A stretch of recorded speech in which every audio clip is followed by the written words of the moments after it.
Olá, meus amigos, que a graça e que a paz de nosso Senhor e Salvador Jesus Cristo seja com todos. Ademir Nascimento, aqui com todos vocês, mais uma vez, para gravarmos mais um vídeo, transmitirmos mais uma temática teológica, para transmitirmos mais um estudo. Você é o nosso convidado a ficar conosco neste momento, a partir deste momento, para mais uma temática. Você vai ter a oportunidade aqui de aprender muitas coisas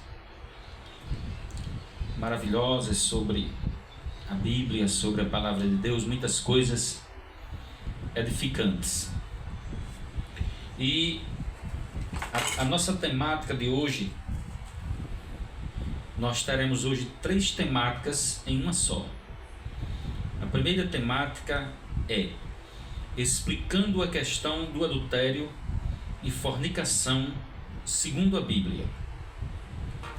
A segunda temática é a concretização, o que concretiza, melhor dizendo, o que concretiza a união conjugal de um casal de acordo com a vontade de Deus.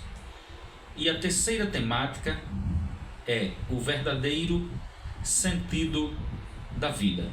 Então, você é o nosso convidado especial para participar desta temática conosco. Você não vai se arrepender de participar desta temática. Desde já, eu convido a você que ainda não é inscrito no nosso canal, para você se inscrever no nosso canal e deixar aí o seu joinha, o seu legal, tá certo?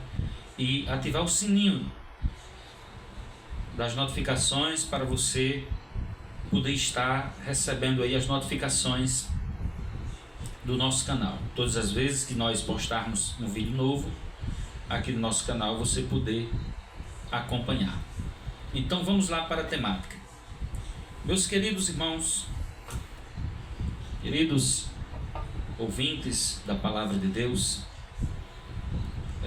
meus seguidores aí das redes sociais, Instagram, YouTube, Facebook, é uma satisfação enorme mais uma vez estarmos aqui para transmitirmos, como eu falei, essas 3 temáticas, né? Vamos explicar aqui a questão do adultério, que é uma questão muito mal interpretada, muito mal compreendida. A maioria dos pastores, dos líderes religiosos que se propõem debater esta temática, eles acabam debatendo de modo errado. Uns, de fato, não sabem explicar, se perdem na questão da temática porque não sabem explicar. Outros até sabem explicar, mas propositalmente não explicam, apenas por uma questão de conveniência, porque estão presos a um sistema religioso do qual não querem abrir mão para explicar de fato a verdade e acabam escondendo as verdades das pessoas. Quero deixar bem claro aqui para todos vocês, que eu sou um ferrenho crítico, ou um crítico ferrenho do sistema religioso, das mentiras propagadas pelo sistema religioso. E nós estamos aqui para refutar essas mentiras,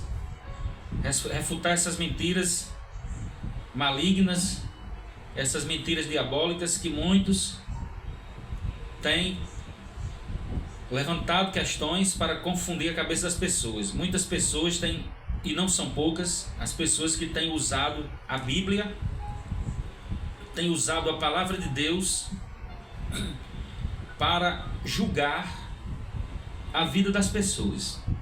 Só é o que sabem fazer. São os mesmos fariseus da época de Jesus. Mudou pouca coisa. Não mudou muita coisa não. São os mesmos fariseus usando a lei judaica para incriminar as pessoas. Usando a lei judaica para julgar, né? Como aquela mulher que supostamente foi pega em um ato de adultério, foi levada até a Jesus para ser julgada, para ser apedrejada. Os discípulos de Jesus que foram repreendidos porque comiam sem fazer a higienização das mãos e foram também repreendidos, foram também chamados a atenção.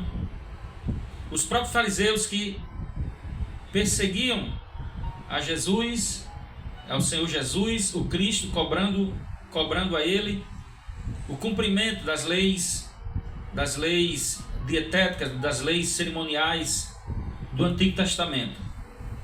E não é diferente nos dias atuais, nos dias odiernos. Estamos vivendo as mesmas coisas. Estamos vivendo as mesmas coisas. As pessoas estão escondendo a verdade. E as verdades que vocês vão ouvir aqui, vocês não ouvem essas verdades em cima de púlpitos das igrejas não, porque isso é escondido, isso é ocultado. Essas verdades as quais eu vou falar aqui são verdades que são ocultadas das pessoas. Vocês não vão ter acesso a essas verdades em cima dos púlpitos das igrejas. Não espere ir para uma igreja evangélica e ouvir essas verdades que vocês vão ouvir aqui. Não esperem, porque vocês não vão ouvir. Não é que eu seja o dono da verdade, não é que eu seja o dono da verdade, nem estou me propondo aqui a ser. Só estou dizendo que o que eu vou falar aqui são coisas que você não vai ouvir em cima de uma tribuna religiosa, porque o que eu vou falar aqui são coisas que são desprovidas, são verdades, são palavras, são conceitos e são verdades que são desprovidos de religiosidade. Eu não estou aqui comprometido com uma religiosidade. Eu não estou aqui comprometido com uma religiosidade, mas eu estou aqui comprometido com a verdade da Bíblia, do jeito que ela é. Eu estou aqui comprometido com a verdade bíblica. Com a verdade bíblica. E vocês vão ver que eu sempre defendo o seguinte, que uma das coisas que mais me incomoda no meio religioso é a hipocrisia. A hipocrisia é terrível no meio religioso. É uma das coisas que mais me incomoda. É você querer cobrar santidade dos outros, é você querer cobrar a retidão dos outros, quando na verdade, muitas vezes a sua vida é mais podre, sua vida é mais decadente, sua vida espiritual é mais decadente do que muitas pessoas. Eu costumo sempre dizer que muitas vezes é mais fácil você ver honestidade, você ver o verdadeiro amor, a verdadeira santidade na vida de pessoas que nem muitas vezes frequentam templos religiosos, frequentam denominações religiosas, certo? Às vezes é mais fácil você ver verdade em pessoas que não frequentam templos religiosos. Essa é uma grande verdade, indubitavelmente, sem sombra de dúvidas, não se pode ter dúvidas em relação a isso que nós estamos falando. Indubitavelmente, esta é uma grande verdade. Como pesquisador do fenômeno religioso, já há quase 30 anos, 25 anos como pastor e 24 anos como professor de teologia e filosofia, e pesquisador do fenômeno religioso, da fenomenologia religiosa, nós temos visto, e como 28 anos já no meio evangélico, né, no meio cristão, no meio evangélico, nós temos visto essa situação. Infelizmente, nós não podemos esconder isso. A maioria dos evangélicos se acham santos demais, se acham mais certos, mais santos, eles se acham donos do céu, donos do inferno, são eles quem colocam as pessoas no céu, colocam as pessoas no inferno, são eles quem dizem quem tem direito à salvação, quem não tem, quem vai se salvar, quem não vai. Então, e vivem usando a Bíblia, eles usam a Bíblia, a palavra de Deus, para julgar, né? Então, no meio desse povo, eu sei que tem muita gente boa, tem muita gente honesta, tem muita gente de Deus, sem sombra de dúvidas. Eu não estou aqui generalizando, não iria cometer uma loucura dessa, uma insanidade dessa, uma leviandade dessa, né? Não iria ser leviano e cometer uma responsabilidade dessa, de dizer que todos os evangélicos, né, são hipócritas. Não estou aqui para dizer isso, mas estou aqui a dizer que a maior parte, infelizmente, a maior parte são hipócritas. São hipócritas, vivem julgando a vida alheia. Que nós estamos vivendo dias, irmãos, que a preocupação com o pecado alheio está grande. Você vai hoje numa igreja, quando eu falo em igreja, é instituição religiosa, é um templo religioso, né? Então você vai hoje num templo religioso, você não vê hoje mais pregações sobre a palavra de Deus, né? Você não vê uma pregação cristocêntrica, uma pregação bíblica, genuína, pura, autêntica. Você vê hoje manifestações. São manifestações, porque o que vale, principalmente para eu critico aqui principalmente o sistema de linha pentecostal, né? O pentecostalismo, essas igrejas que aderiram ao movimento pentecostal, que o que vale são as experiências, né? Deus só está lá se tiver profecia, se tiver revelação, se tiver línguas, né? Se alguém falar em línguas, se alguém adivinhar a vida do irmão, se alguém revelar a vida do irmão. Então os cultos são verdadeiros shows, né? Porque eu não desacredito que Deus fala em profecia, que Deus usa alguém para dar um recado para outro. Eu não desacredito nisso. Mas não precisa fazer o show que essas pessoas fazem. As pessoas estão fazendo show, estão querendo holofotes para si, né? Para entregar um recado de Deus a alguém é necessário fazer um sapateado, um roda-roda dentro da igreja, uma zoada, um barulho, um chafudo dentro da igreja, para poder entregar algo de Deus para alguém, né? Além do mais, fica tocando nas pessoas, mulheres que ficam pegando na mão dos homens, que ficam tocando nos homens, homens que ficam tocando nas mãos das mulheres, que ficam tocando no corpo das mulheres para entregar profecia, para entregar revelações. Irmãos, vamos vigiar e saber que as coisas de Deus têm que ter decência e ordem. Então isso aqui é uma crítica explícita, uma crítica clara que eu estou fazendo ao meio pentecostal, principalmente, né? Que é onde o culto das sensações, né? A Bíblia fala do culto da razão, do culto racional, lá em Romanos 12, o apóstolo Paulo fala do culto racional, do culto da razão, mas no meio do povo de Deus não está havendo culto da razão, não, culto racional não, é o culto do show, é o culto do show, dos marabalismos, né? Das cambalhotas, dos rodas, das sensações. Eu só acredito que Deus fala se eu me arrepiar, eu só acredito que Deus fala se tiver línguas, né? Então eu acredito que Deus só está no culto se tiver profecia, se tiver revelação. Isso está fora da Bíblia, irmãos. Está fora da Bíblia. Culto para Deus não é isso que vocês estão fazendo, que a maioria de vocês estão fazendo. Vocês estão fazendo são arruaças. Vocês estão fazendo arruaça, estão causando desordens e nada de Deus, né? É muito fogo, é muito terremanto, que né? Subacanta, né? É muito terremanto, subacanta, terremanto e não tem amor. É muito fogo, é muita língua, sobe de monte para cá, desce de monte para lá, vigília para lá, vigília para cá. Mas está faltando amor, está faltando empatia pelo próximo, pela vida do próximo.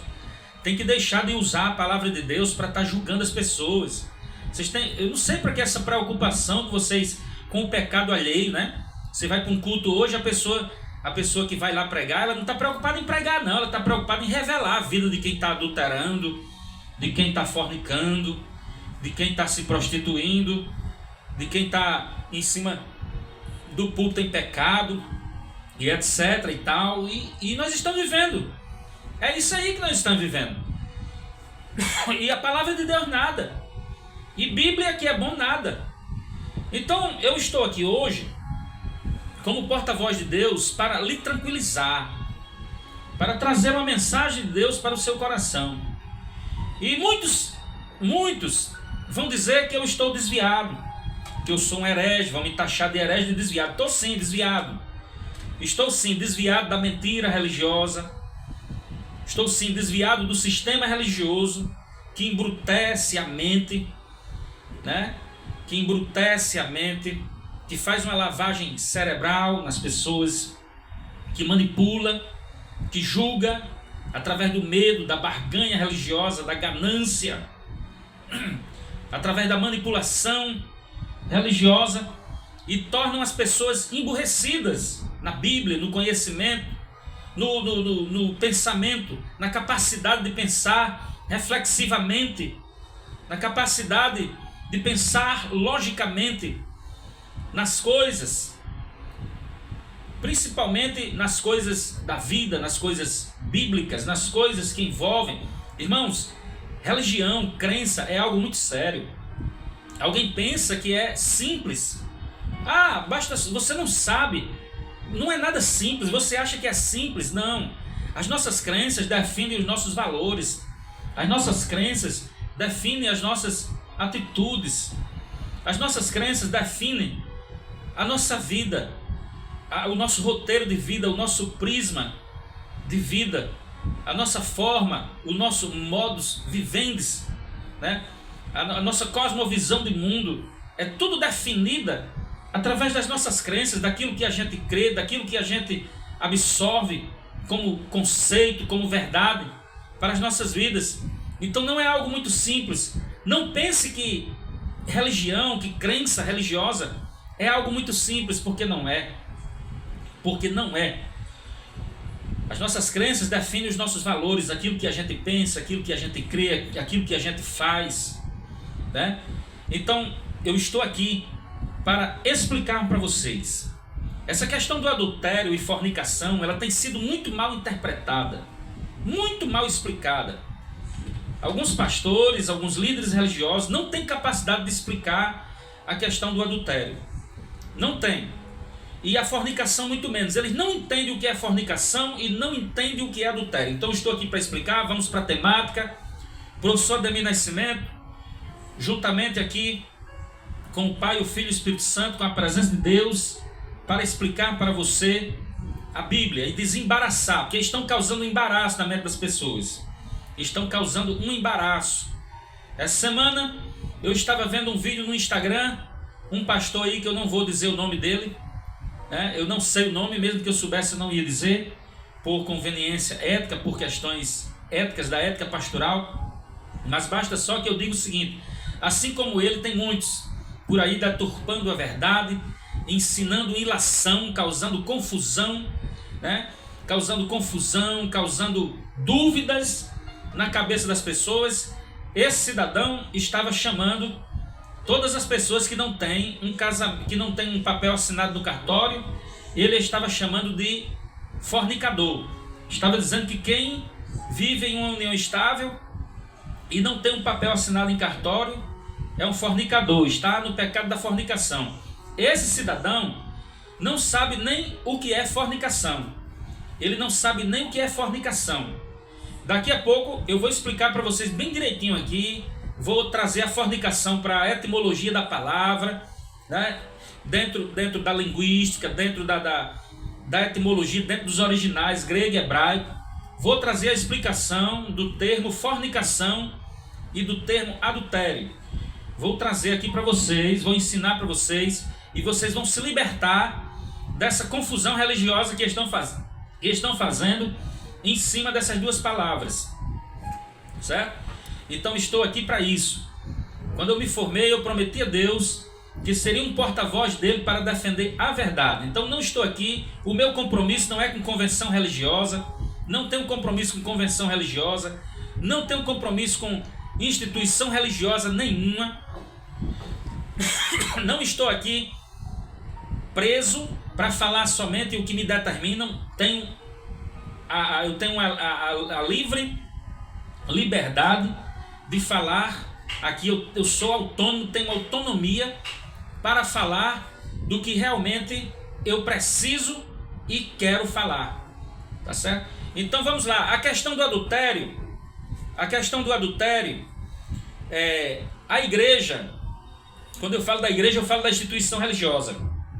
A religião, ela trouxe o adultério somente para o campo da sexualidade. E o adultério, ele não é só no campo da sexualidade. Vocês falam muito de adultério e colocam até o adultério como o maior pecado, sendo que adultério não é o maior pecado. O maior pecado que existe é a blasfêmia contra o Espírito Santo. Não é adultério. Não é prostituição, não é adultério, não é fornicação. Não são essas coisas que são os maiores pecados que a igreja taxou. A igreja que eu falo, denominação religiosas, as denominações religiosas taxaram o adultério, trouxeram para o lado sexual. Então, quando se fala de adultério, eles se referem só a questões sexuais. Não é. Vou provar para vocês que não é. A palavra adultério, ela se deriva do latim. Ela vem do latim, que significa falsificar, fraudar alguma coisa, acrescentar alguma coisa. Então isso é o termo adultério, gente. Então adultério na Bíblia, quando a Bíblia fala de adultério, não é só o adultério do lado sexual. Vocês falam muito do adultério do lado sexual, mas falta vocês falar também do adultério da ganância do dinheiro, da cobiça. Olha aí como vocês são hipócritas, vocês escondem. Falta falar do adultério da cobiça, da ganância, do dinheiro, da idolatria, do amor ao dinheiro. O amor ao dinheiro é uma espécie de idolatria. Isso é adultério. O amor ao dinheiro é uma espécie de idolatria. Isso é adultério, mas vocês não falam. Vocês não falam porque falar disso é dar um tirozinho no pé, não é verdade? É atirar no pé. Então, não vamos falar não, vamos esconder aqui. Vamos esconder, né? Então vocês dizem assim, vocês pensam assim, vamos esconder. Mas tem que falar. O adultério da ganância do dinheiro, da cobiça, que o apóstolo Paulo fala lá em 1 Timóteo capítulo 6, 8 e 10. Quando ele fala do amor ao dinheiro, a gente chega já aí. Já a gente chega aí. Tá? Então, só relembrando para vocês aqui. Então, falta falar do adultério, da falta do amor, né? Vocês ficam usando a Bíblia para condenar. Jesus usou as suas palavras para salvar. Jesus usou as suas palavras. O Cristo, o Filho de Deus, usou as palavras da Bíblia para salvar, para acolher, né? Para falar de amor ao próximo. Mas vocês usam a Bíblia para julgar. Se casou pela segunda vez, está em adultério, né? Se divorciou e casou-se de novo, está em adultério. Não é assim? Pronto, vocês usam a Bíblia para julgar, rapaz, a vida alheia. Vocês se acham dono do céu. É vocês quem colocam o povo no céu, no inferno, né? Para vocês não foi com a cara, né? As pessoas, se fizerem algo que não estão sob a aprovação de vocês, sob a régua de vocês, então é inferno, né? É inferno. Então vocês se acham muito donos do céu, rapaz. É impressionante, vocês se acham santarrões demais. Eu sempre digo, quem arrota a santidade pode ir atrás e tem o que esconder. Nunca vi, estou com quase 30 anos servindo a esse Deus que eu conheci de verdade. Eu o conheci de verdade aos 17 anos de idade, hoje estou com 45. São quase 30 anos servindo esse Jesus, esse Deus maravilhoso. Isso independentemente de estar dentro de uma caixinha religiosa, dentro de uma denominação religiosa ou não. Esse Deus está aqui dentro do meu coração, porque hoje não é no monte nem mais em Jerusalém. Lá em João 4 está escrito, é em espírito e verdade. Vocês que ficam limitando o povo dentro de uma caixinha, dizendo que tem que estar ali dentro daquela caixinha. É outra mentira que vocês pregam. E eu já rebati isso em vários vídeos. Eu tenho um vídeo aí no Facebook que diz assim: nem no monte, nem em Jerusalém, mas em espírito nem verdade. Nem mais no monte, nem em Jerusalém. Eu falando a respeito da necessidade de se estar em Cristo e não dentro de uma caixinha religiosa. Então, eu rebato vocês veementemente, certo? Porque eu tenho essa condição de fazer isso. Porque eu não estou preso a dogmas religiosos, eu não estou preso aqui o meu compromisso não é com religiosidade. Bom?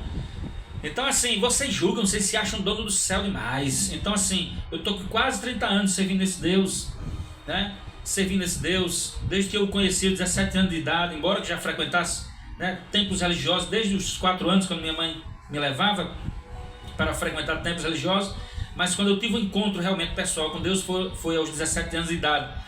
E eu digo uma coisa para vocês, quase 30 anos no meio evangélico, nesse meio pentecostal, nesse meio cristão, entre teologia reformada, cristãos de linha reformada, cristãos de linha pentecostal, que aderiram ao movimento pentecostal, eu tenho visto. Quando você viu uma pessoa rotando de santidade demais, é porque ela está querendo esconder alguma coisa. Tá bom? Então vocês levam o adultério somente para a área sexual.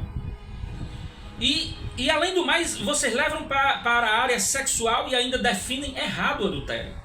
Vocês ainda definem errado. Por quê? Vocês chamam de adúltero um homem e uma mulher que se divorciaram e se casaram de novo. Vocês chamam de adúlteros. E vocês ainda dizem mais assim: não sou eu, pastor, é a Bíblia. É a Bíblia que diz. E se eu disser a você que a Bíblia não diz coisa nenhuma, aí você vai dizer: não, aí eu já sei até de qual salteado que você vai dizer. Eu já sei de qual salteado que você vai dizer. Os letristas, né? Os letristas bíblicos de plantão, né?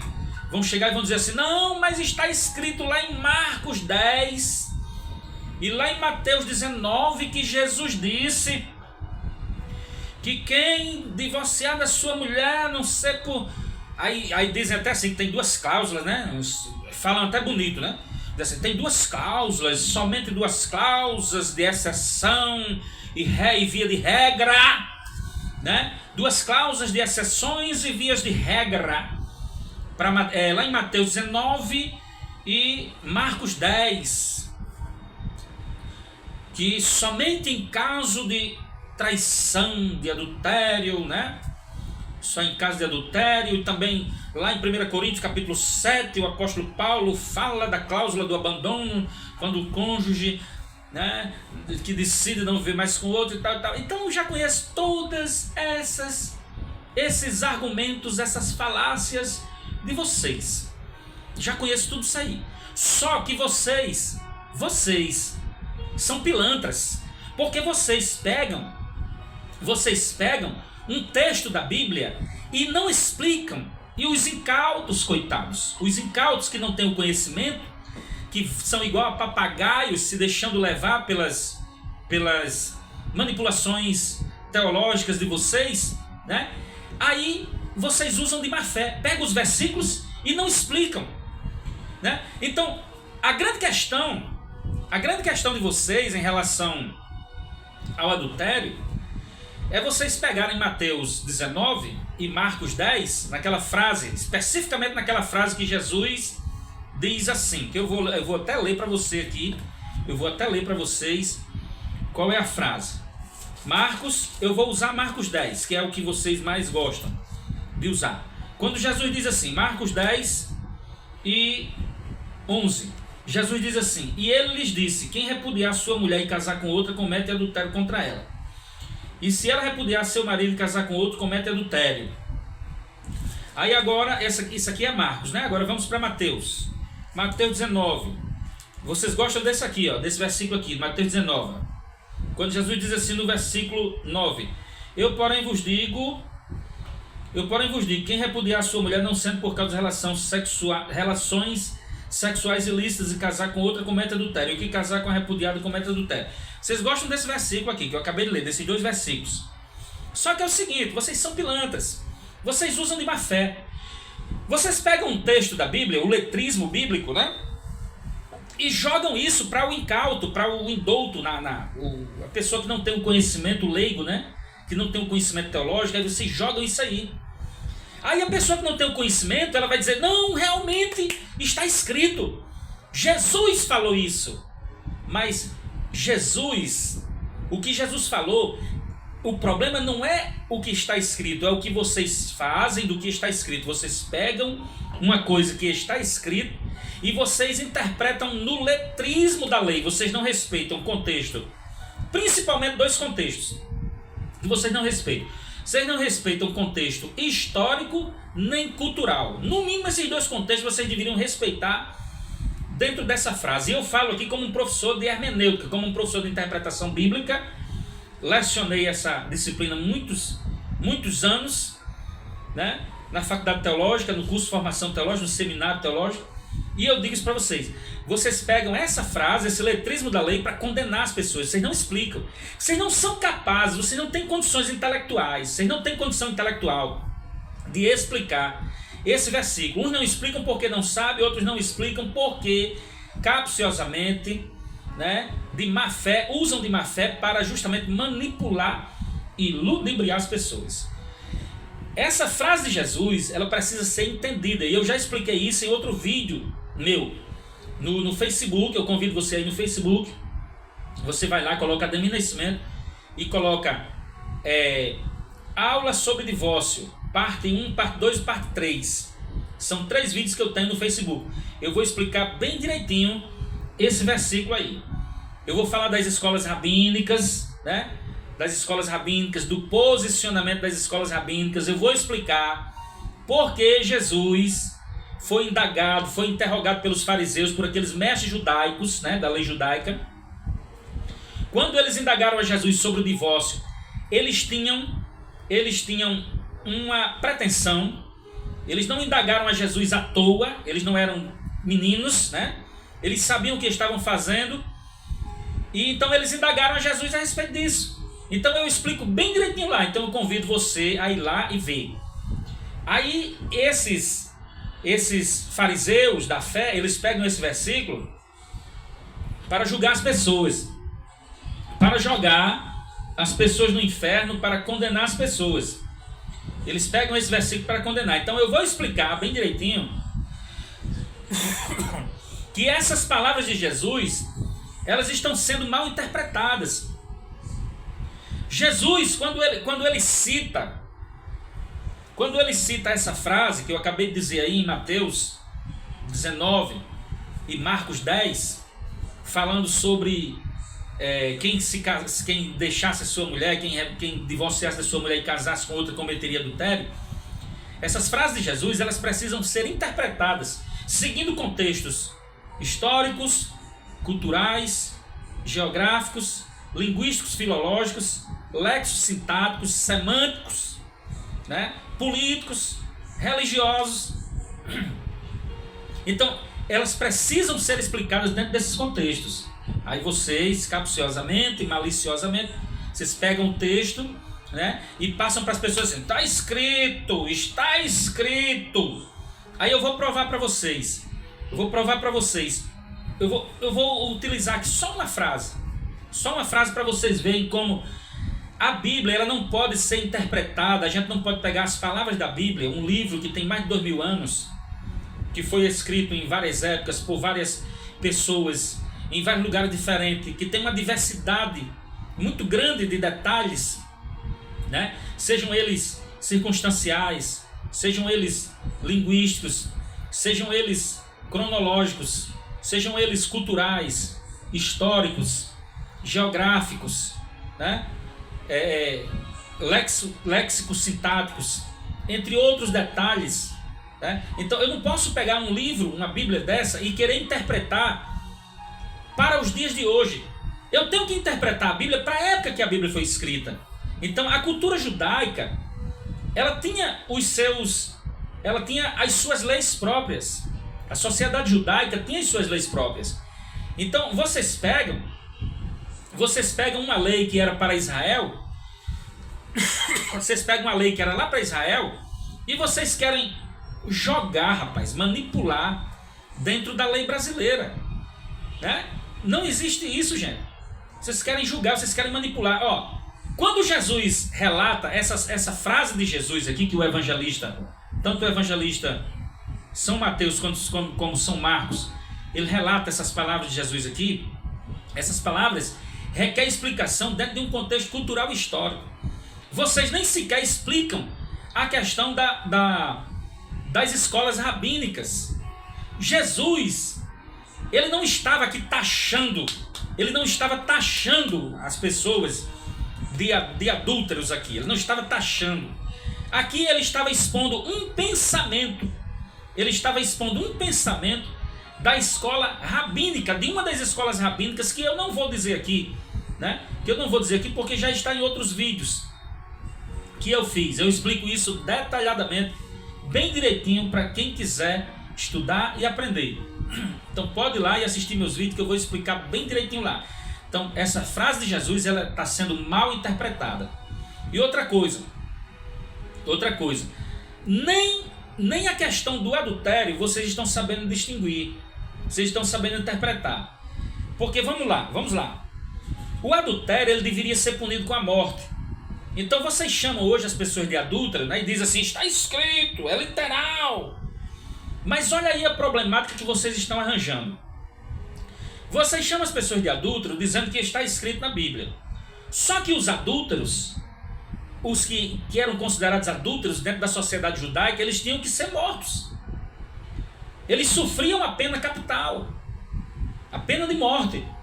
Aí eu pergunto a vocês, vocês querem cumprir o letrismo da lei judaica dentro da nossa sociedade odierna, que é uma sociedade ocidental? E existem leis próprias dentro da nossa sociedade, porque aquela sociedade é uma sociedade oriental. A nossa sociedade é uma sociedade ocidental. É outra cultura, são leis diferentes.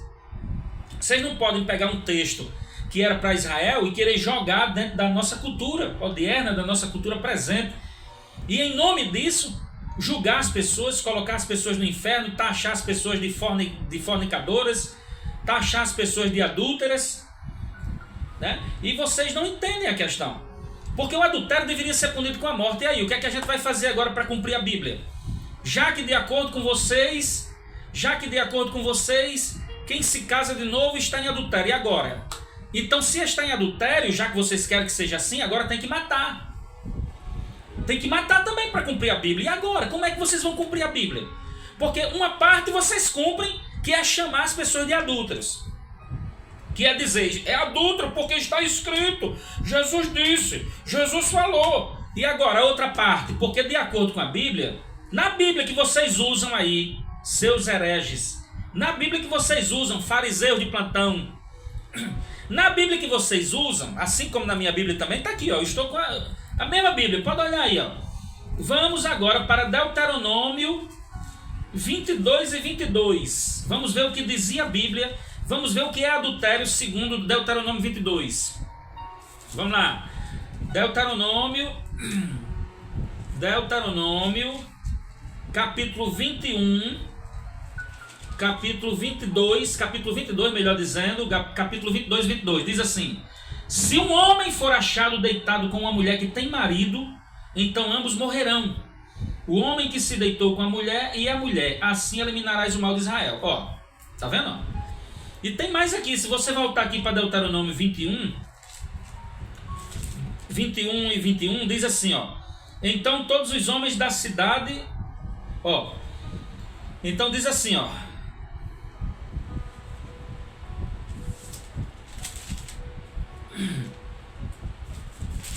então diz assim, Deuteronômio 21: se alguém tiver um filho, quanto mais rebelde, que não obedece à voz de seu pai e de sua mãe, e ainda castigado não lhe dê ouvido,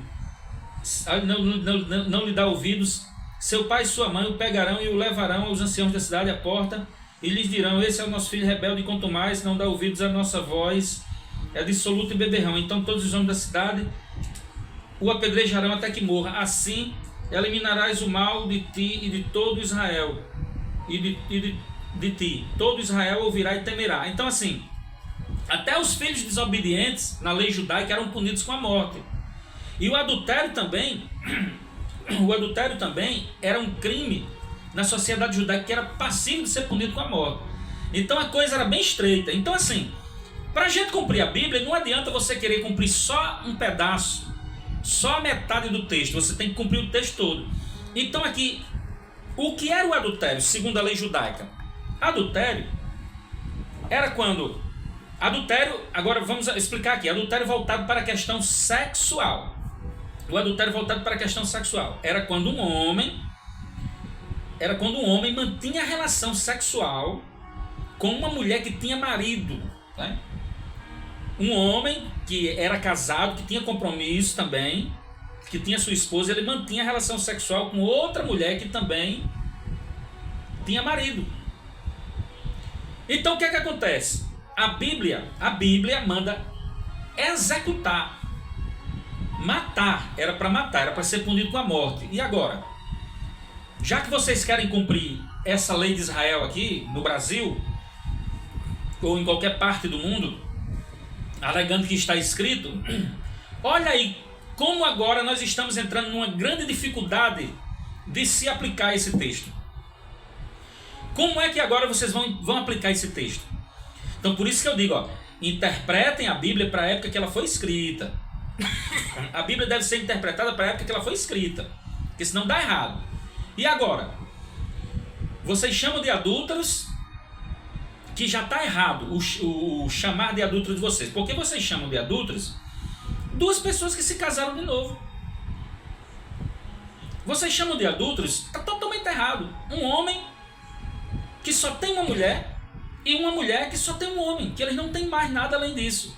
A mulher não tem mais ninguém fora o homem que ela tem, e o homem não tem mais ninguém fora a esposa que ele tem, só porque casou de novo. Casou novamente, aí vocês chamam de adúltero, interpretando errado as palavras de Jesus. Aquelas palavras de Jesus, ela tem um significado naquela época. E Jesus tinha razão para não ser a favor do divórcio naquela época, porque era uma questão humanitária, era uma questão de humanidade. Aí outro erro de vocês foi trazer o divórcio para a questão doutrinária. Pegaram o divórcio, trouxeram para a questão doutrinária teológica. Está errado. O divórcio é uma questão humanitária, é uma questão de humanidade, não é uma questão de doutrina. Então vocês estão interpretando tudo errado, rapaz. Tudo errado, vocês estão causando embaraço, confusão, colocando medo, dúvida na cabeça das pessoas, lançando as pessoas no inferno. Vocês são donos do inferno. Vocês se acham que são donos do inferno, do céu. Vocês é quem diz quem vai para o céu, quem vai para o inferno, quem está certo, quem está errado. Em nome de quê? Em nome de uma interpretação. Vocês pegam lá a Bíblia, o que está escrito, e dizem, não, isso aqui é assim porque está escrito. Agora eu digo a vocês, cumpra a Bíblia. Vamos cumprir agora, já que vocês chamam o povo de adúlteros. Vamos agora cumprir a Bíblia. Vocês vão matar também? Vocês vão matar as pessoas também? Porque para cumprir a Bíblia tem que matar. Para cumprir a Bíblia tem que matar. E agora? Vão matar também? Vocês não vão matar. Porque vocês sabem que se matar os adúlteros, a quem vocês chamam de adúlteros, supostos adúlteros, vocês agora vão presos. De acordo com a nossa legislação. Vocês não podem matar uma pessoa que se casou de novo. Pode. Vocês chamam de adúlteros. Vocês chamam de adúlteros uma pessoa que se casou pela segunda vez, ou pela terceira, ou pela quarta, que vocês não têm nada a ver com isso. Cada pessoa tem a sua vida particular, quem paga as suas contas é quem vive a sua vida particularmente, e você não tem nada a ver com isso. Não sei para que essa preocupação com o pecado dos outros, sabe? Não sei para que essa preocupação. Vocês não vão dar conta pelos pecados de ninguém. Para que essa preocupação? Não é melhor tomar conta da vida de vocês? Então, ao invés de vocês trazer o adultério só para o lado sexual, vamos falar dos outros tipos de adultério também, a arrogância, o orgulho, a mentira. Vocês são cheios de mentira, usam a Bíblia para ganhar dinheiro, usam a palavra de Deus para enganar dinheiro, para ludibriar, para manipular, né? Vocês são arrogantes, são mentirosos, né? São orgulhosos, são prepotentes, com o coração cheio de orgulho, falta de amor no coração, não são capazes de fazer o bem. E a Bíblia diz que quem quer ser religioso e cumpridor de todos os mandamentos e tropeça num só, tornou-se culpado de todos. E o próprio apóstolo Tiago diz que aquele que sabe fazer, que pode fazer o bem não faz, peca, né? Está pecando. Então olha aí, quero dizer para vocês, não tem ninguém certinho não. Todo mundo tem os seus erros. Se não peca por uma coisa, peca por outra. A diferença é que nossos pecados são diferentes, né? Uns são atraídos para um tipo de pecado, outros são atraídos para outros, mas não tem ninguém certo. Tem ninguém certinho. E a outra questão A outra questão que eu estou querendo dizer aqui para vocês é que vocês se vangloriam. Ai, porque eu sou certo. Não tem ninguém certo. Eu vou mostrar para vocês aqui agora. Mateus, Evangelho segundo Mateus, capítulo 5, 28. Olha a questão do adultério aqui, 5, 28 de Mateus. Olha aqui. Jesus disse assim, ó, 5, 28. Ó. Ouviste o que foi dito, não adulterarás. Eu, porém, vos digo. Isso aqui é Jesus falando, ó, o evangelista relatando Jesus falando. Qualquer que olhar para uma mulher com intenção impura, no coração já adulterou com ela. Pega. Qualquer que olhar para uma mulher com intenção impura, no seu coração já adulterou com ela. E aí? Agora eu pergunto a você que está me assistindo nesse momento. Você aí, fariseu de plantão, que se acha o homem mais certo, mais íntegro, mais santo do mundo. Eu vou agora lhe fazer uma pergunta.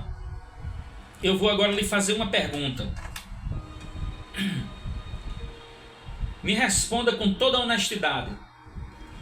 Durante toda a sua vida, você nunca olhou para ninguém com um olhar impuro?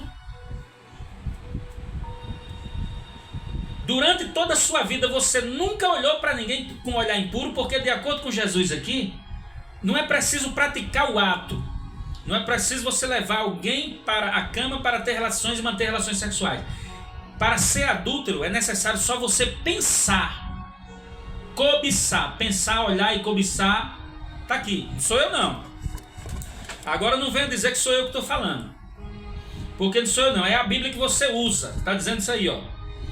Qualquer que olhar para uma mulher com intenção impura no coração já adulterou com ela. E agora? Será que eu e você, nós temos agora saída diante de uma situação dessa? Será que agora você tem saída para você dizer assim, não, eu nunca adulterei. Eu nunca nem pensei em adulterar, porque de acordo com Jesus aqui, até o pensamento é adultério. Até o pensamento é adultério. E agora? Você vai dizer que nunca pensou? Você vai dizer que nunca olhou para uma mulher com um olhar impuro? É isso? E se você disser, você acha que eu vou acreditar nisso? Você acha que eu vou acreditar? Nunca. Nunca eu iria acreditar. Então não se vanglorie não, viu? Não se vanglorie não. Não se ache que você é muita coisa não. E para aí de ficar apontando os outros e julgando os outros. Olha para o teu pecado. Vamos olhar para o nosso próprio pecado. Viu? Ao invés de estar querendo julgar os outros. Então o adultério é muito mal explicado, irmãos. Misturam tudo, os evangélicos misturam tudo. Os pastores não explicam, fazem uma misturada. Aí chamam duas pessoas de adúlteros. Duas pessoas que vivem um matrimônio onde o homem só tem a mulher, é fiel, é leal, e a mulher só tem o homem. A diferença é que se casaram de novo. Constituíram uma nova família, porque a outra família, a primeira família não deu certo. E agora recomeçaram as suas vidas, né? Recomeçaram mais uma vez. E aí esses fariseus de plantão não respeitam a dor, não respeitam o sofrimento, porque eles não entendem, eles acham que as pessoas se separaram porque simplesmente quiseram, mas não entendem que cada um sabe onde o sapato aperta, onde o sapato está apertando, onde o sapato apertou. Muitas vezes tentaram, né? Tentaram para ver se conseguiam manter de pé aquele relacionamento, aquela união, mas não foi possível. E depois de muitas dores, de muitos traumas, de muitas lágrimas, agora estão tentando reorganizar as suas vidas. Mas aí, como se não bastasse a dor, os traumas, as tormentas, né? As frustrações de uma relação passada, né? Ainda tem mais que conviver com a dor da perseguição dos fariseus, desses fariseus de meia tigela de plantão, que se achando mais santo do que todo mundo. E eu estou provando aqui que ninguém é santo. Ninguém é santo coisa nenhuma não. A gente vive tentando acertar. A santidade não é perfeição, é um caminho.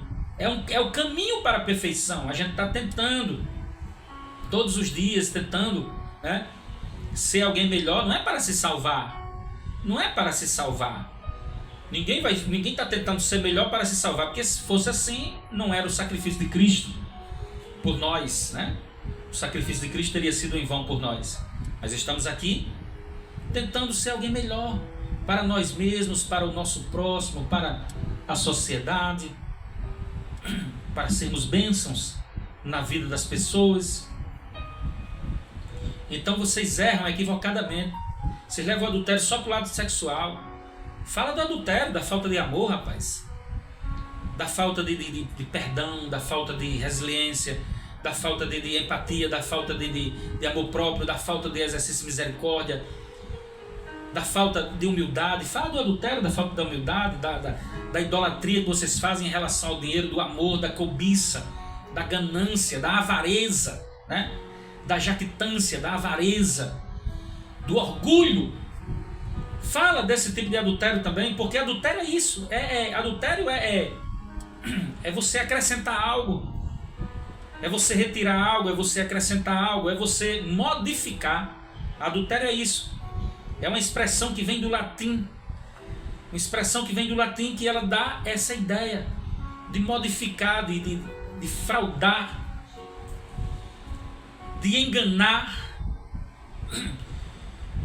Aí vocês pegam e não são capazes nem de explicar as escolas rabínicas, o pensamento dos rabinos, Hillel e Shammai, né? Aí pegam as palavras de Jesus, interpretam tudo errado, faz uma salada de fruta com a Bíblia, traz para os dias de hoje e julgam as pessoas, chamando as pessoas de adúlteras. Para com isso, sendo que você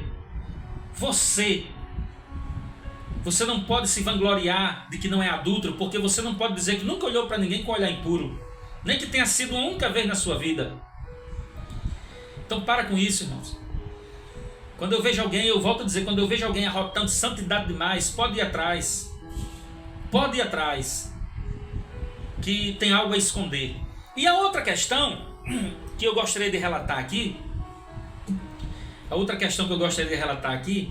é a questão da fornicação. Outra palavra que vocês erram. Vocês erram e erram feio. A questão da fornicação. Fornicação não é o que vocês dizem, rapaz. Vocês não sabem definir a fornicação. Eu me lembro que na época que eu atuava presencialmente como pastor, eu nunca tive problema com ninguém que vivia em união estável, que não tinha um papel assinado em cartório. Não tinha problema. Ó, na minha igreja, quando eu digo minha igreja, não é que a igreja seja minha. Eu estou falando da responsabilidade da instituição religiosa que eu tinha. Tinha e tenho ainda, né? Como sou responsável ainda pelo CNPJ da instituição, tenho responsabilidade. Nunca tive problema. Nunca impedi ninguém de cear, de tomar a ceia do Senhor. Nunca impedi ninguém de assumir cargo na igreja. Nunca impedi ninguém de se batizar em águas, de cumprir o ritual do batismo em águas, porque não tinha papel assinado em cartório. E muito menos tinha problema com esse tipo de pessoas. Tratava todos de igual modo. E nunca chamava essas pessoas de fornicadores, porque eu sempre soube muito bem o que era fornicação. Fornicação não é o que vocês fazem. Vocês pegam e julgam as pessoas, do mesmo jeito que vocês fazem com a palavra do adultério. Vocês não respeitam a semântica da palavra fornicação. Vocês não respeitam a etimologia das palavras. E ainda eu vou dizer algo aqui sobre a fornicação que vai deixar vocês estarrecidos. Você, meu ouvinte, meu seguidor, que está aí me acompanhando pelas redes sociais, está acompanhando aí Ademir Nascimento pelas redes sociais. Fornicação, vocês vão ver que eles escondem de vocês uma verdade sobre a palavra fornicação. Eles escondem para vocês a verdade. A palavra fornicação, ela vem de um termo grego. Ela vem de um termo grego por nome de porneia ou porneia. Porneia.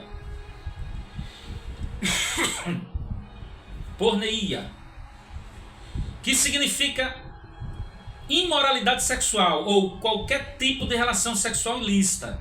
Isso envolve sexo com animais, sexo com criança, adultério, prostituição, tudo estão envolvidos dentro da porneia, dentro da fornicação. Por exemplo, adultério é uma forma de fornicação.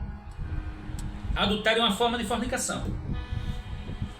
A prostituição é fornicação.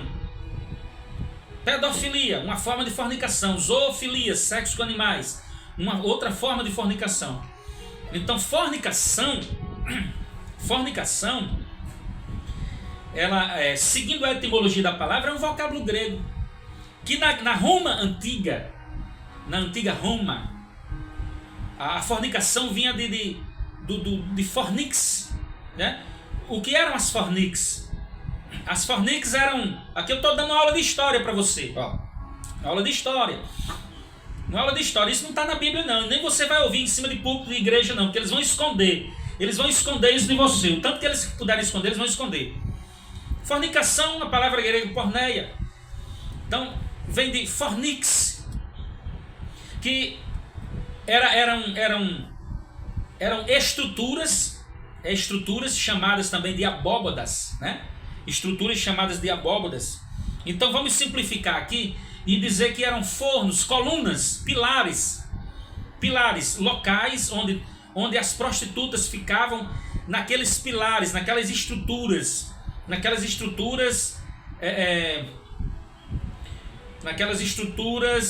construções, né? Naquelas estruturas, as prostitutas, né? Da cidade de Corinto, da cidade de Éfeso, né? Aqueles centros culturais, aqueles centros de prostituição entre aquelas cidades, né? Em adoração àquelas deusas Diana, Afrodite, né? Esse pessoal aí, de acordo com a mitologia grega. Então, essas prostitutas, elas ficavam naqueles fornos para atrair os seus clientes, nos pilares, nos fornos. Daí vem o termo fornicação. Aí, esses hereges de meia tigela, que deveriam estudar, criar vergonha na cara, estudar primeiro, se inteirar, se preparar para poder ficar de pé, para querer ensinar as pessoas, o que eles sabem é julgar e causar confusão na vida das pessoas. Aí não entendem, aí fica dizendo que um casal que vive em união estável está em fornicação. Isso é mentira do cão, é mentira do diabo, do Satanás. Vocês estão mentindo, eu quero dizer para vocês que vocês estão prestando um desfavor ao reino de Deus, porque vocês só estão julgando as pessoas, pilantras da fé, julgando. Mas vocês sabem que a fornicação, ela está ligada a uma coisa que vocês não explicam. A fornicação está ligada a falsos ensinos das falsas religiões. E eu tenho várias referências aqui para mostrar para vocês de acordo com o livro do Apocalipse. E eu vou ler essas referências aqui para vocês. Agora mesmo. Olha aí. A verdadeira fornicação, o que é? A fornicação, ela está ligada à religião. Ela está ligada a falsas crenças. Por exemplo, a fornicação é quando você pega um texto bíblico e você distorce esse texto bíblico, você não explica, você não é honesto, e você pega esse texto bíblico e você distorce para enganar as pessoas. Isso chama-se prostituição espiritual. Isso é fornicação também, segundo a Bíblia. Só que vocês não explicam. Vejam bem, Apocalipse 2:21, veja o que diz. Dei-lhe tempo para que se arrependesse. Ela, porém, todavia não quer arrepender-se da sua prostituição. Tá vendo aí, ó? A falta de arrependimento, a falta de crer na verdade, né? A falta de crer na verdade de Deus, na verdade que Deus quer para nós, é um meio de fornicação. Vamos lá, Apocalipse 14:8 diz assim: seguiu-se outro anjo, o segundo, dizendo: caiu, Caiu a grande Babilônia, que tem dado de beber a todas as nações do vinho da fúria da prostituição. Tá vendo aqui, ó? Tá falando da relação, da nossa relação com os falsos ensinos.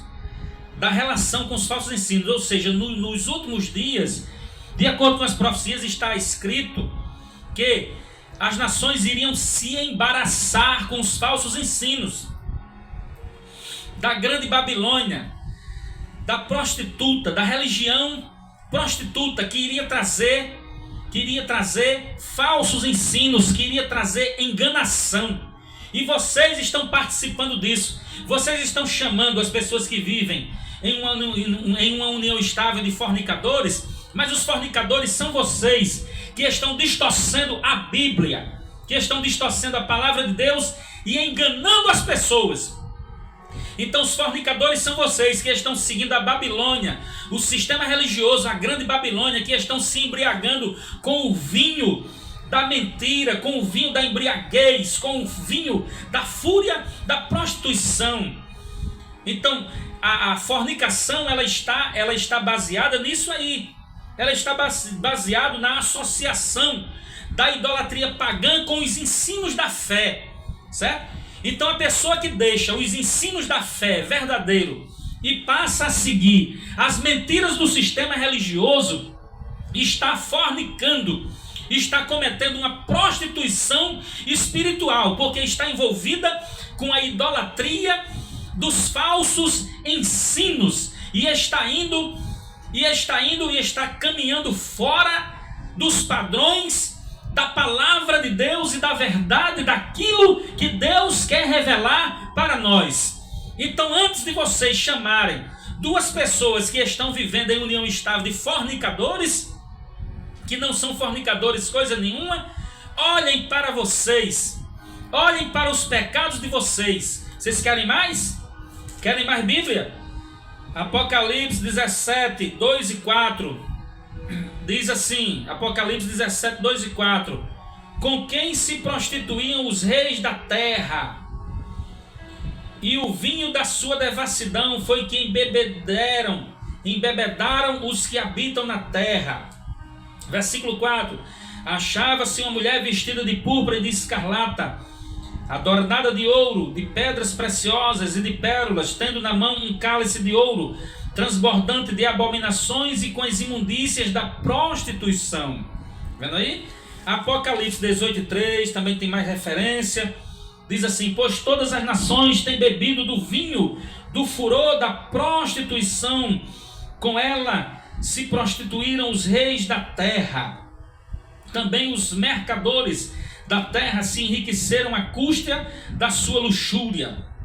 Apocalipse 19:2: portanto, os verdadeiros justos são os seus juízos, pois julgou a grande meretriz, que corrompia a terra com a sua prostituição, e das mãos dela vingou-se o sangue dos seus servos. Estão vendo aí, queridos irmãos?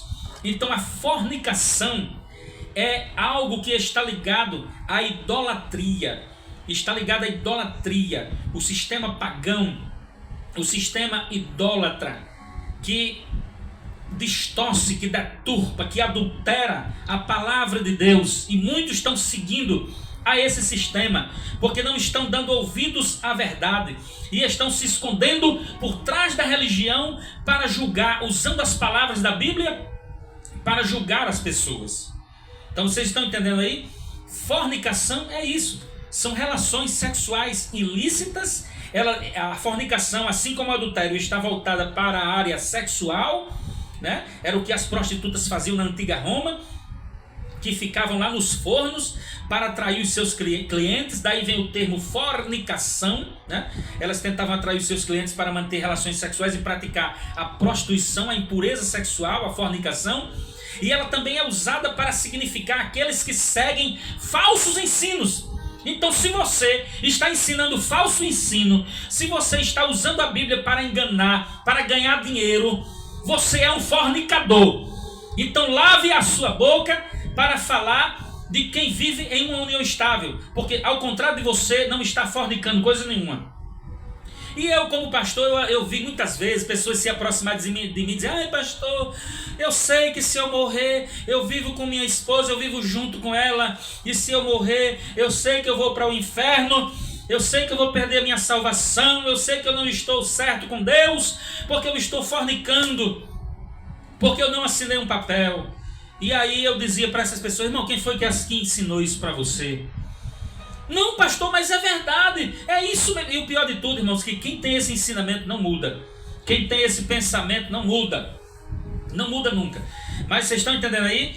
O fornicador, a fornicação, ela está ligada à área sexual, que é a imoralidade sexual, são relações sexuais ilícitas, que ela vem de um termo grego por nome de porneia ou porneia. Ou também ela pode estar ligada a falsos ensinos, quem propaga falsos ensinos. Por exemplo, um pastor que usa a Bíblia, a palavra de Deus, que distorce a Bíblia, que distorce a palavra de Deus, para ganhar dinheiro, para mentir, para se favorecer, para manipular, para manobrar, para ludibriar as pessoas, é um fornicador. É um fornicador. Você, como eu disse, você não vai ver isso aqui em cima de púlpito de igreja, eles não vão ensinar para você. Em cima de púlpito de igreja, não vão ensinar, porque aqui é a verdade, só que eles vão te ludibriar e vão te ensinar outra coisa. Agora vamos lá. A segunda temática: o que concretiza a união conjugal de um casal? Nunca foi papel. Nunca foi papel.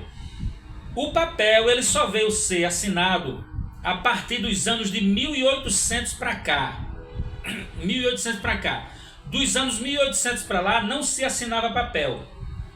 Aí a falsa ética protestante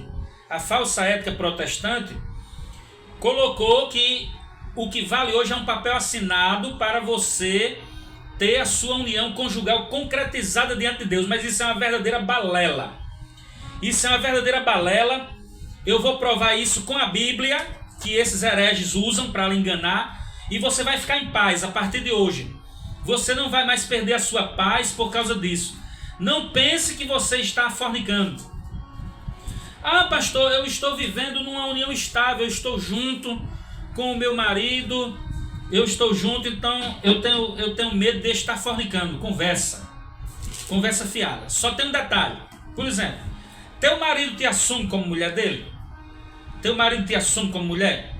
Você é o que para ele? É mulher, é namorada, é o que? Se ele te assumir como namorada, se ele lhe assumir só como namorada, então isso é fornicação. Ah, eu sou namorado, então pronto. Então se você está mantendo relações sexuais com a sua namorada, você não tem intenção de assumir essa mulher, você não tem intenção de fazer dessa mulher uma mulher sua, não tem intenção de dizer isso para a sociedade, não tem intenção de constituir família com ela, então não tem para que você está transando com ela, certo? Então não tem para que você está transando com ela. Então realmente você é um fornicador, porque você está transando sem compromisso. Então fornicação é sexo sem compromisso.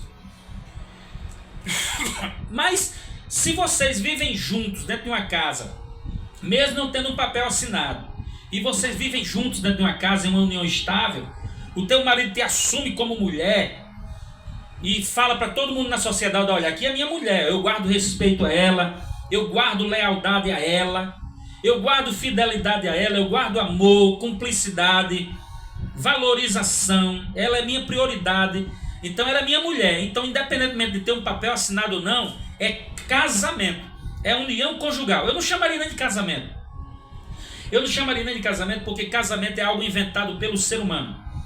Deus não tem compromisso com casamento, ele tem compromisso com união conjugal, com família. Porque tem muitos que são casados, tem muitos que se orgulham de serem casados e não tem união conjugal, e não tem família. Porque eu conheço muitos assim. Porque é só no papel, é só...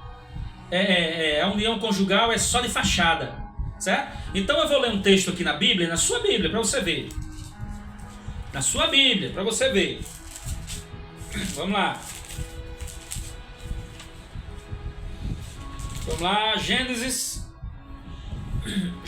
capítulo 3. Gênesis capítulo 2, versículo 24. Gênesis capítulo 2, 23, diz assim: e disse o homem: Esta, afinal, é osso dos meus ossos e carne da minha carne. Chamar-se-á varoa, portanto do varão foi tomada. Por isso deixará o homem pai e mãe e se une à sua mulher. Veja que não é se casa. O termo não é casar.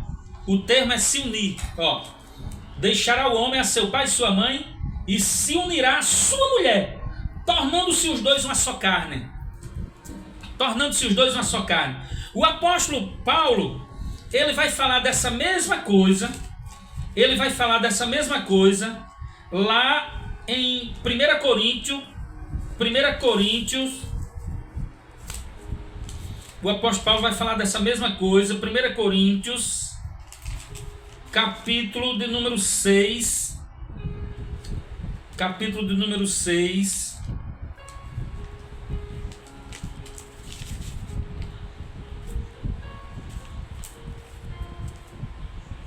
Deixa eu ver se eu localizo essa referência aqui.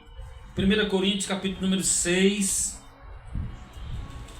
Vamos lá. O tempo está se passando aqui, a gente tem que correr. 1 Coríntios, capítulo 6.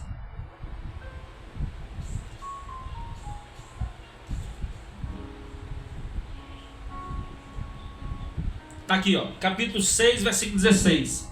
Ou não sabeis que o homem que se une à prostituta forma um só corpo com ela? Porque, como se diz, serão os dois uma só carne. Né? Então, não é papel que casa ninguém. Papel é para amarrar bens aqui na terra. É para amarrar os bens aqui na terra. A preocupação do Estado é com a questão dos bens. Por isso, o papel. Mas a lei brasileira já abriu exceção para os mesmos direitos da união estável e o papel assinado. Aí, algumas pessoas já me criticaram nas redes sociais. Aí já me disseram assim: você é contra assinar um papel por quê? Eu não sou contra assinar papel. Não saiam por aí dizendo que eu sou contra. Eu já disse, eu sou responsável por aquilo que eu falo, não por aquilo que você entende. Eu não sou responsável por aquilo que você entende, não. Eu sou responsável pelo que eu falo. Eu não sou contra ninguém assinar papel. Quer assinar um papel, assine. Como eu digo, na época que eu estava de frente à igreja como pastor, eu nunca embacei com ninguém, nunca procurei problema com ninguém que só porque não tinha um papel assinado, não tinha problema comigo. Ah, não vai cear porque não tem um papel assinado, não vai casar, não vai ser batizado, não vai, participar de um conjunto, não vai participar de um cargo na igreja porque não é casado legalmente no papel. Nunca tive problema com isso.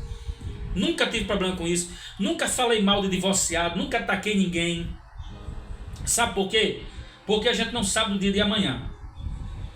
A gente não sabe. Não adianta você atirar pedra, porque uma hora você pode estar passando pela mesma situação. Então você que fica aí atirando pedra nos outros, cuidado, porque não se acha mais santo, mais certo do que ninguém não, porque amanhã pode ser você que esteja passando pela própria situação. Então, o que concretiza uma união conjugal não é papel. E outra coisa, eu não sou contra a assinatura do papel. Nunca disse isso. Eu não sou contra a assinatura do papel. Eu vou dizer a vocês o que eu sou contra. O que eu sou contra é um bocado de fariseu ficar julgando a vida alheia e chamando as pessoas de fornicadores porque não tem um papel assinado. É isso que eu sou contra. Vocês entenderam agora o que é que o pastor Ademir é contra? O que é que o professor Ademir é contra? Sou contra aos hipócritas de plantão que ficam julgando as pessoas que vivem em uma união estável e chamando essas pessoas de fornicadoras ou fornicárias porque não tem um papel assinado. É isso que eu sou contra. Porque a questão do papel assinado não representa nada. Nada. Para Deus, diante de Deus, não representa nada. Ah, pastor, não representa não? Não. Olha aí o que é que diz. Olha aí o que é que diz Mateus 18, 18. Olha aí o que é que diz Mateus 18, 18. Mateus 18, 18. Mateus 18, 18. É Bíblia, viu? É Bíblia. Eu não estou aqui conversando historinha para passar o tempo, não. É Bíblia. Estou mostrando Bíblia para você. A Bíblia que você usa, que você disse que crê aí, ó. Mateus 18, 18. Em verdade vos digo que tudo o que ligardes na terra será ligado nos céus, e tudo o que desligares na terra será desligado nos céus. Casamento, a verdadeira união conjugal não é papel, irmãos. A verdadeira união conjugal ocorre quando há um acordo entre as duas partes, entre um homem e uma mulher. E eles se decidem se unirem pelos laços do matrimônio.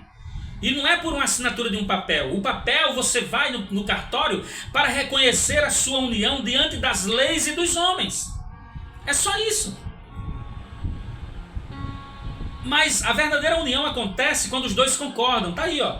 O que dois de vós concordares, tudo que ligares aqui na terra será ligado no céu. Então essa concordância, ela se consuma como? Quando o casal se transforma em uma só carne. E quando é que o casal se transforma em uma só carne? É quando assina o papel? É não. É quando se relacionam sexualmente. Aí eles se unem. Então, o que concretiza uma união conjugal para Deus, de acordo com a sua vontade, é a relação sexual do casal. Você pode ter assinado 1000 papel no cartório. Se você não teve relação sexual com a sua mulher e a sua mulher não teve relação sexual com você, você não se tornou uma só carne com ela. É a sua Bíblia quem está dizendo. É a minha Bíblia, é a sua. Está aí, ó. A Bíblia está dizendo. Só se torna uma só carne quando os dois se relacionam sexualmente.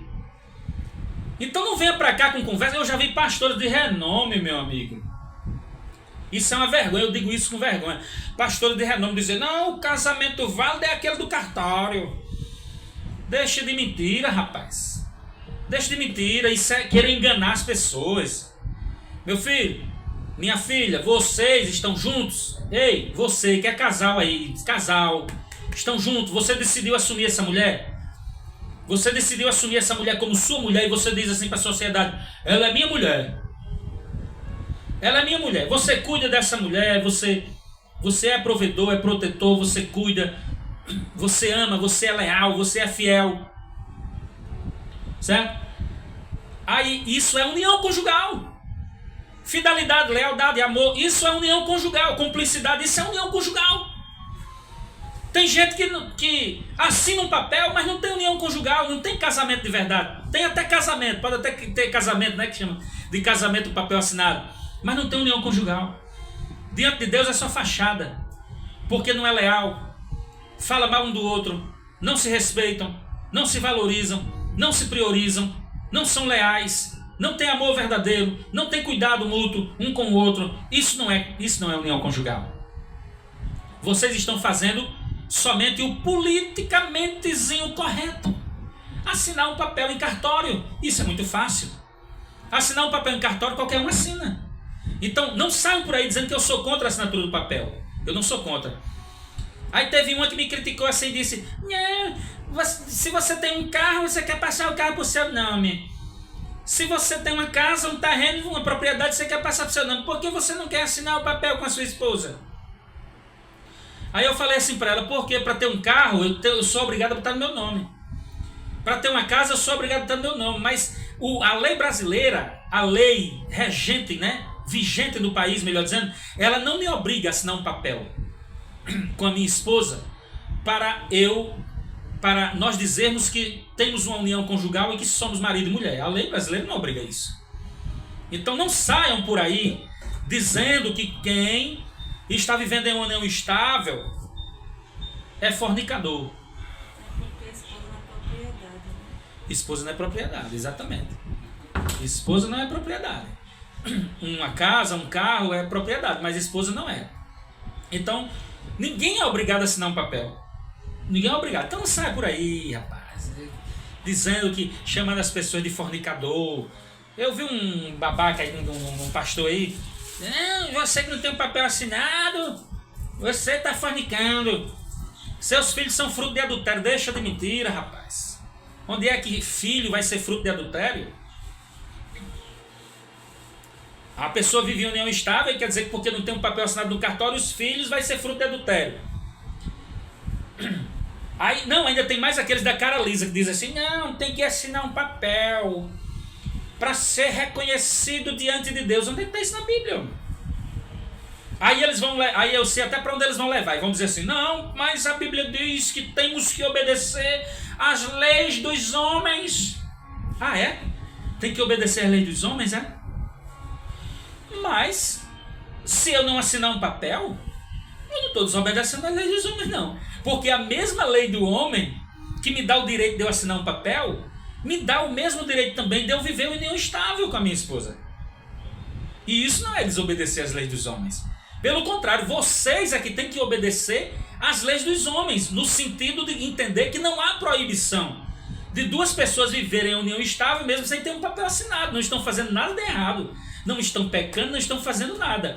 Desde que viva dentro desses padrões, na base do amor, da valorização, da cumplicidade, da lealdade, da fidelidade, do cuidado, da prioridade. Entendeu, irmãos? Então, é muita balela. A religião tem criado muita balela na cabeça dos incautos, dos indoutos.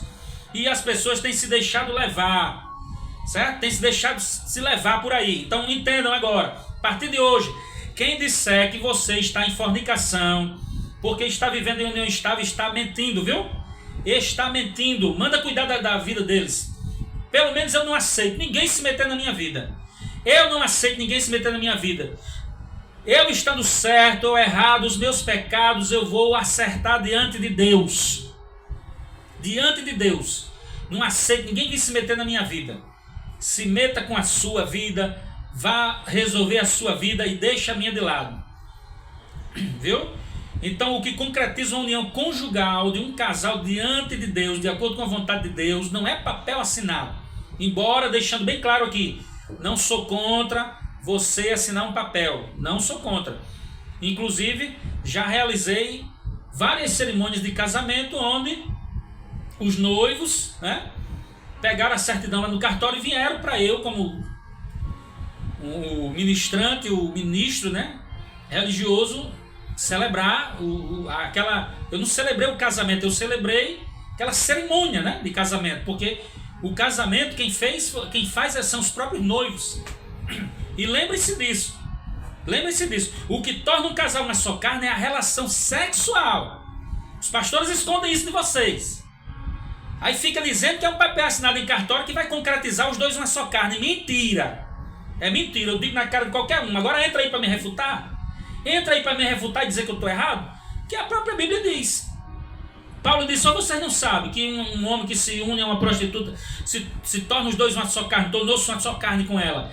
Então, o que concretiza a união diante de Deus é a relação sexual.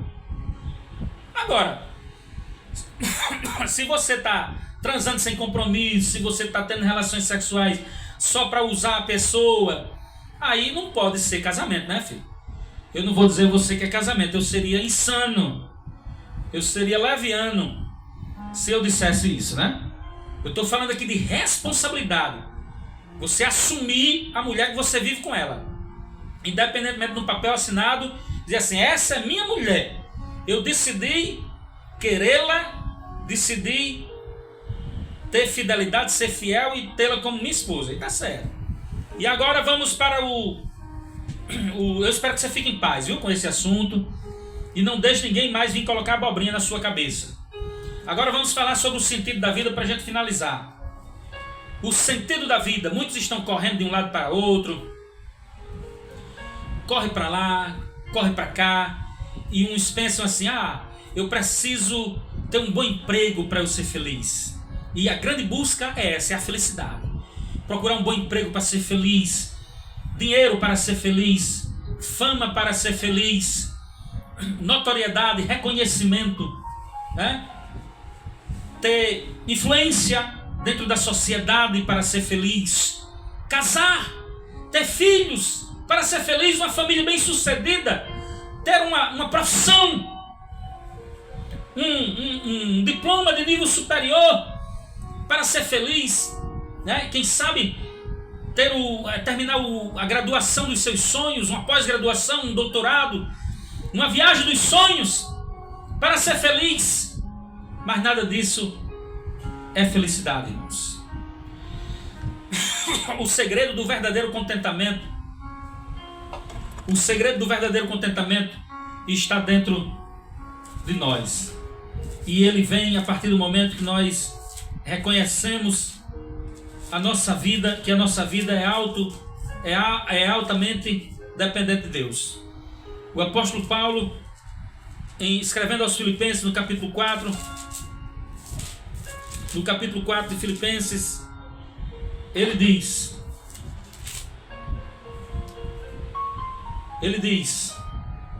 versículo 10, versículo 5, ele diz: digo isto não por causa da pobreza, porque já aprendi a viver contente em toda e qualquer situação, tanto sei estar humilhado como também ser honrado. De tudo e em todas as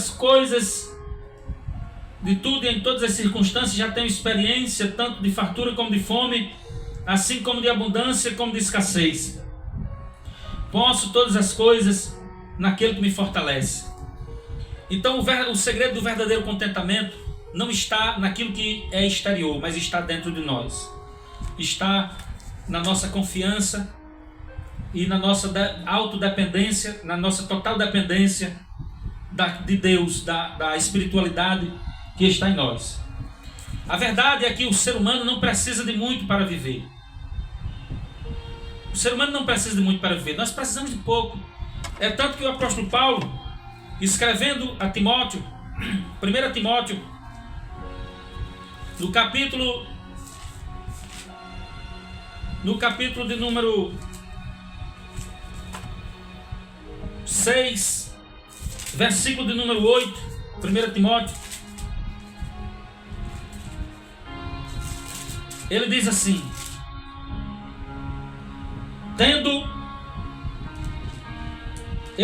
versículo 7, a partir do versículo 7 e 8, porque nada temos trazido para o mundo, nem coisa alguma podemos levar dele. Tendo sustento e com o que nos vestir, estejamos contentes. Ora, os que querem ficar ricos caem em tentação e cilada, e em muitas concupiscências insensatas e perniciosas, as quais afogam os homens na ruína e na perdição. Porque o amor do dinheiro é a raiz de todos os males, e alguns nessa cobiça se desviaram da fé e a si mesmos se atormentaram com muitas dores. Estão entendendo? Então, isso aqui é uma palavra especialmente direcionada também aos ministros do Evangelho. É uma loucura. É um corre-corre para lá, um corre-corre para cá. E muitas vezes esquecemos de viver, porque nos preocupamos somente com o que podemos ganhar nessa terra. Mas o ser humano não precisa de muito para viver. Riqueza não é ter dinheiro. Riqueza é algo mais além de dinheiro, porque tem gente que é tão pobre, tem gente que é tão pobre que só tem dinheiro. Então, o ser humano não precisa de muito. O que mais nós podemos dar a alguém de mais precioso é o nosso tempo, é a nossa atenção, é a nossa presença. As pessoas não precisam de muito. Muitas vezes as pessoas não querem dinheiro. Muitas vezes as pessoas só querem um abraço, uma palavra amiga, uma palavra de apoio. As pessoas só querem serem ouvidas. Então, aquilo que o dinheiro pode comprar não tem valor. E é esse o mundo que nós estamos vivendo. As pessoas sabem o preço de tudo, mas infelizmente não reconhecem o valor de nada. Existe um provérbio indígena que diz assim: quando a última árvore tiver caído, o último rio tiver secado, o último peixe for pescado, vão entender que dinheiro não se come. Isso é um provérbio indígena. O Dalai Lama, um líder espiritual do budismo, ele disse assim: os homens perdem a saúde para juntar dinheiro, depois perdem o dinheiro para recuperar a saúde, e por pensarem ansiosamente no futuro, esquecem-se do presente, de tal forma que acabam por não viver nem o presente nem o futuro, e vivem como se nunca fossem morrer, e morrem como se nunca tivessem vivido. Essas são frases muito verdadeiras, irmãos. Então, assim, a vida é passageira. Então, vamos amar hoje. O dia de amar é agora. Vocês podem ver que os mortos recebem mais flores do que os vivos. A vida é um sopro. A gente sabe como vem, mas não sabe como vai. E não sabe quando também. Nunca sabemos quando será o nosso o último abraço. Então não sabemos quando será o nosso último encontro. Então o segredo de toda a vida é isso, o sentido da vida. E nós estamos aqui para nos ajudarmos, para procurarmos sermos melhores uns dos outros. Uma das coisas que às vezes eu sempre me perguntava: por que será que mesmo as pessoas sabendo que a vida é um sopro, que nada vamos levar daqui, que tudo de uma hora para outra se acaba, que de uma hora para outra a gente morre, a gente está conversando aqui, daqui a pouco a gente morre, por que as pessoas não se convencem de que nós não somos nada aqui nesse mundo? Nós somos frágeis, uma doença pode nos matar, um acidente pode deteriorar o nosso corpo, uma doença pode degradar o nosso corpo, pode nos levar à morte rapidamente. Então, na verdade, nós somos um sopro. E por que é que a gente insiste tanto, muitas vezes, em querer ser mais do que os outros? Por causa, muitas vezes, temos uma casa melhor, um carro melhor, temos uma posição melhor na sociedade, temos um pouco a mais de dinheiro. Por quê? Nós somos assim. E a resposta que eu encontrei é o orgulho. O orgulho que está impregnado. O orgulho que está inserido, que está arraigado, enraizado no ser humano. O ser humano tem esse orgulho. E esse orgulho, muitas vezes, ele acaba fazendo com que ele deixe de pensar logicamente, racionalmente, esse orgulho impede de nós termos empatia, de nós termos um amor altruísta, de nós exercermos a nossa misericórdia para com o nosso próximo. Muitas vezes nós somos individualistas, na maioria das vezes, estamos preocupados somente com o nosso bem-estar. E esquecemos que o verdadeiro sentido da vida é nós nos ajudarmos, porque afinal de contas, a vida não é fácil para ninguém. Todos nós enfrentamos dificuldades, lutas, traumas, barreiras, desilusões. Enfrentamos frustrações no decorrer da nossa existência terrena. E cada um de nós trazemos dentro do nosso peito agrúrias, muitas vezes angústias, ressentimentos por aquilo que não deu certo, ou por aquilo que não aconteceu do jeito que nós queríamos. Muitas vezes acabamos até descontando em outras pessoas as nossas frustrações e acabamos muitas vezes não tendo paciência com o nosso próximo, acabamos não tendo paciência muitas vezes nem com nós mesmos. Então o verdadeiro sentido da vida é a gente compreender que a gente não precisa de muito para viver. Tudo que nós precisamos é sermos gratos a Deus por aquilo que nós já temos. Mas muitas vezes nós procuramos apenas querer aquilo que nós não temos e esquecemos de agradecer a Deus por aquilo que nós já temos.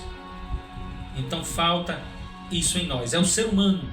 Isso é a complexidade da vida humana. O ser humano é complexo. É complexo. Nós colocamos os idosos nos asilos, os manicômios, e vamos passear com os cachorros, com os animais nas ruas. Quando a pessoa é viva, a gente nunca tem tempo para ir visitar, mas depois que morre, a gente se desloca quilômetros de distância, deixamos tudo para ir ver. E eu quero encerrar aqui citando um caso que eu vi na internet esses dias, de um pai que sempre chamava os filhos para passar o Natal com ele, e os filhos nunca iam.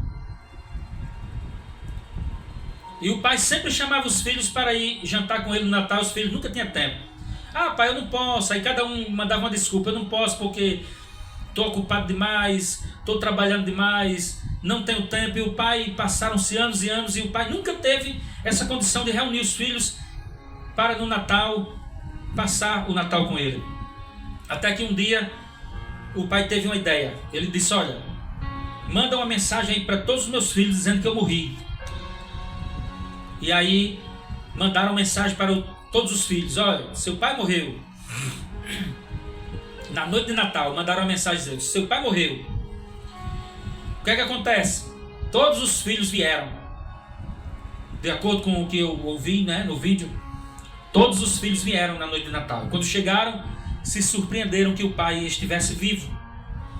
E disse: ó, pai, mas a gente soube que o senhor tinha morrido, e o que foi que houve? Ele disse: não, eu queria ter vocês aqui comigo. E eu tive essa ideia, porque só assim eu consegui reunir vocês. Quando eu dissesse, quando eu falasse, quando vocês soubessem que eu tinha morrido. E é verdade, irmãos. Às vezes a gente deixa para valorizar só as pessoas depois que morrem. Quando morre, aí a gente chega na maior cara de pau e diz assim: ah, eu queria que tivesse visita no céu para ir visitar. Mas quando vivia na terra, não pisava os pés para visitar a pessoa. Então as pessoas têm que entender que o sentido da vida não é isso, essa correria louca. Para que tanta disputa? A gente vê aí pessoas com tanto dinheiro que quanto mais tem dinheiro mais quer. O ser humano só valoriza o que não tem. O que tem não valoriza. Mas o que não tem ele valoriza, ele quer. Para que tanta disputa? Para que tanta correria? Tem pessoas que querem abraçar o mundo com as pernas, querem trabalhar em 10 empregos, em 5 empregos, em 10 empregos de uma só vez, quando apenas um é necessário. Ou no máximo 2 seria necessário, né? E tem pessoas que querem trabalhar em 10 empregos, não tem tempo de viver, não tem tempo de aproveitar a vida. Outras pessoas já aposentadas levam a vida só para trabalhar, ao invés de ir aproveitar a vida com a família, fazer uma viagem, tomar um banho de rio, comprar um sítio e colher frutas e chupar frutas e tomar banho de rio, né? Tirar um leite de uma vaca, cuidar de um animal, né? Para aproveitar o seu restinho de vida, para quando terminar assim dizer assim: eu vou morrer, mas eu tenho certeza que eu vivi. Aí levam a vida somente para trabalhar.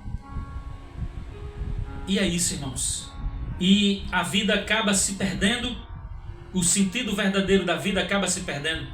Outras pessoas pensam que o que vale é ter, né? E logo cedo começam a dar tudo aos seus filhos. Claro que a gente como pai, a gente quer o melhor para os nossos filhos. Mas a gente tem que aprender que não é dar tudo aos nossos filhos. Não é fazer todos os gostos dos nossos filhos que vão resolver os seus problemas, que vão ajudar. Porque eu me lembro de uma frase de uma professora que dizia assim: ó, é melhor dar estudo é melhor dar conhecimento do que dar fortuna. Porque tudo que você faz hoje pelo seu filho, um brinquedo bonito que você dá a ele vai esquecer. Mas existe algo que é mais importante, que é o conhecimento. Que ninguém vai roubar esse conhecimento dele. Ninguém vai roubar esse conhecimento do seu filho. Então, a vida é isso.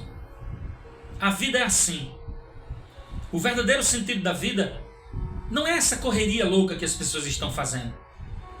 Quantos estão se matando, brigando, sabe, por conta do dinheiro, pastores, líderes religiosos pregando a palavra para ganhar dinheiro, para enriquecer, para construir templos luxuosos, sabe, para dizer, eu sou o pastor maior, eu sou o pastor mais rico, sabe? Eu vi recentemente um pastor se orgulhar de dizer assim, estão dizendo por aí que eu sou o pastor mais rico do Brasil, mas estão mentindo. Mentiram. Eu sou o pastor mais rico do mundo. Isso é uma abominação para Deus, irmãos. Sabe por que eu digo que é abominação? Porque o que você construiu não foi com o seu dinheiro. O que você construiu foi com o dinheiro dos fiéis. Foi usando a Bíblia para ganhar dinheiro. Então isso é abominação. É abominável. Nenhum pastor que enriqueceu, que ficou milionário às custas da Bíblia, ele tem autoridade para pregar o evangelho. Eu digo isso e vou sempre dizer, nunca vou voltar atrás disso que eu estou dizendo. Quem usa a Bíblia para ganhar dinheiro não tem autoridade para pregar a palavra de Deus, o evangelho.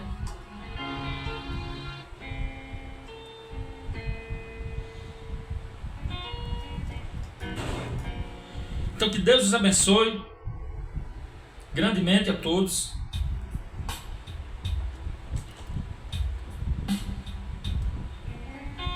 E até uma outra próxima oportunidade, se Deus assim nos permitir. Então entendam isso. O sentido da vida não tem a ver com essa correria louca que nós estamos vendo aí. Corre para lá, corre para cá. Para que tanta correria? Se o final é a morte, se o que nos espera é o fim, é a morte. No sepulcro se acaba tudo. O orgulho, a ganância, a prepotência, o dever de espírito, a falta de humildade. Então tudo que nós precisamos é que Deus nos encha do seu amor e que nós possamos ser bênção na vida das pessoas, aliviar as cargas, aliviar a dor daqueles que estão ao nosso lado, daqueles que estão caminhando junto de nós. Esse é o verdadeiro sentido da vida. E que Deus vos abençoe no nome do Senhor Jesus. E até uma outra próxima oportunidade, se assim o Senhor Deus nos permitir. Deus os abençoe. Espero que vocês tenham aprendido com mais esta aula, explicando a questão do adultério e da fornicação segundo a Bíblia, que concretiza a união conjugal de um casal de acordo com a vontade de Deus, e o verdadeiro sentido da vida com Ademir Nascimento. Que Deus os abençoe.